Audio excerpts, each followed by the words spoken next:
Hello everyone, কেমন আছো সবাই? আজকে বসে বসে বোর হচ্ছিলাম, দেন ভাবলাম কি করা যায়। তারপরে হট করে মাথায় আসলো যে সামনে তো জন্মাষ্টমী, তো একটু আঁকিঝুঁকি করা যাক। নিয়ে নিলাম একটা খাতা আর এই যে আমার অস্ত্র, একটা পেন্সিল, একটা ইরেজার আর কাটারটা না বেরোচ্ছিল না, এতটা বদমাইশি করছিল আমার সাথে।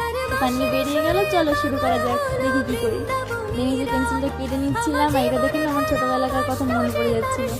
তো একটু একটু করে শুরু করে দিলাম, জানি না কেমন কি হবে। তো একটু ভয় ভয় কাজ করছিল মনের মধ্যে, কি হবে পারবো কি পারবো না, এরকম একটা ভাবনা কাজ করছিল মনের মধ্যে। তো যাই হোক, যা করে হোক করছিলাম আর কি। দেন এতটা স্পিডে দেখছি আর ভাবছি যদি এরকম স্পিড আমার হাতে হতো তাহলে কতই না ভালো হতো, যা খুশি তা এঁকে দিতাম তাড়াতাড়ি করে। তো এই যে ফাইনালি এই যে হয়ে গিয়েছিল, আর এইদিকে না একটু ফাঁকা ফাঁকা লাগছিল, তাই একটু কলকা দিয়ে ফিল করে দিচ্ছিলাম আর কি। তো ফাইনালি এই যে কমপ্লিট। তো কেমন হয়েছে জানিও। Bye bye, stay